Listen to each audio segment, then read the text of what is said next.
The old part of the city still has its corners, which have remained abandoned for decades. Most of them are just empty shells of what they once used to be. Some say they're haunted by ghosts, while others think that nothing ever happened there at all.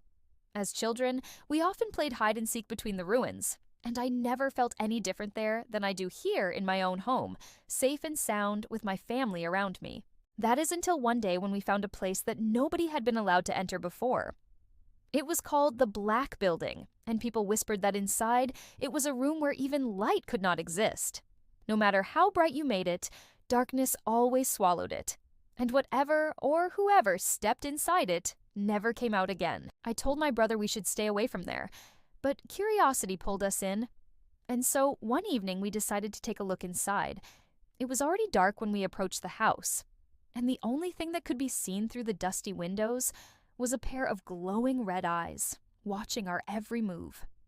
Fear ran down my spine, but I continued walking towards the front door until my brother suddenly grabbed my shoulder and asked if I really wanted to go in because it didn't feel right to him. He was only joking, he said, but I saw that he too was scared. However, we knew that if we didn't enter the house now, our parents would find out about our little adventure and then forbid us from ever going back. So we took a deep breath, unlocked the rusty gate, and walked up the overgrown path to the front door. It wasn't locked, so we pushed it open and stepped inside. The interior was dark and musty, filled with broken furniture and covered in cobwebs. We walked through the rooms carefully, making sure not to touch anything. Every now and then, we could hear strange noises coming from above, like the sound of footsteps or something heavy dragging itself closer and closer. My brother and I looked at each other, terrified. Then we started to run through the rooms, each one more cluttered than the last. We finally found the stairs leading to the upper floor, but they were so steep and rickety that we had to hold on to each other for support. As we climbed higher and higher, the air grew colder and colder, and when we reached the top, we could see that there was only one door left at the end of the hallway. My brother and I stopped in our tracks. The air here was so cold that we could see our breath in front of us, and the doorknob was covered with frost. "What do you think is behind this door?" I asked, my voice barely a whisper. But my brother had already turned the knob and pushed the door open, and what we saw on the other side made our blood run cold. It was a room without any windows or sources of light. The only way in or out was through the door we had just come through. The room was completely empty except for a single chair in the middle. And then we heard it, a low, guttural voice that seemed to be coming from everywhere and nowhere at once. "Why did you come here?" I wanted to scream, to run away as fast as possible, but my legs felt heavy as if the room was trying to hold me down. I turned to my brother, but his face was pale and he, too, was frozen to the spot. Suddenly, the voice spoke again. This time, it was louder and closer. "You shouldn't be here." We wanted to call out, to tell the voice that we didn't mean to intrude, but we couldn't make a sound. It was as if the room was sucking the voice right out of our throats. Then we started to feel something cold seeping into our bones. It felt like ice water, but it was slowly being replaced by something darker, something evil. We struggled against it, but it was no use. The darkness was taking over. We tried to move, to call for help, but we couldn't. The room had trapped us. Then we heard a loud crack and the room began to shake. The walls were closing in on us. The ceiling was lowering and the door was blocking our only escape. We screamed in terror as the darkness pressed against us, squeezing the life out of us. Then everything went black. When I woke up, I was lying on the ground. Disoriented, I sat up and realized that my brother was gone.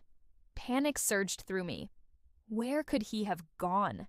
Had he been taken by the darkness? Had the room claimed another victim? I stumbled to my feet and ran towards the door, desperate to escape the house. But as I reached for the knob, I heard a familiar voice behind me. "Looking for someone?" I froze. How did he sound so calm? Had he given up? Had he accepted his fate? But then I felt something wet trickle down my arm. I turned around and saw that my brother was standing behind me, his eyes glowing an eerie red in the darkness. His skin was as white as snow, his lips were pulled back in a grotesque smile, and his teeth were bared in a silent snarl. He opened his mouth and a raspy voice escaped his lips. "Join me, brother. Join me in the darkness." He lunged at me and I screamed in terror. I fell to the ground and scrambled away from him, but he was faster. He pounced on me and sank his sharp teeth into my arm. I cried out in pain as the darkness that had taken him now consumed me. I could feel my brother's presence all around me, urging me to embrace the shadows, to become one with the darkness. It promised me power, promised me knowledge. But all I could think about was escaping, about freeing myself from his icy grip.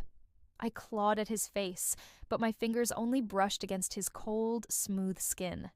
Then he let go and backed away. I collapsed onto the floor, exhausted and defeated. As the darkness closed in around me, I could hear my brother's voice echoing in my ears. "Welcome to the family," he whispered. And then I knew that we would never escape the Black Building together.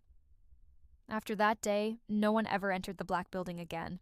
Some said that the two boys who had gone missing were seen wandering around the city at night, their eyes glowing red. Others claimed to have heard their voices whispering in the darkness, urging them to join them in the shadows.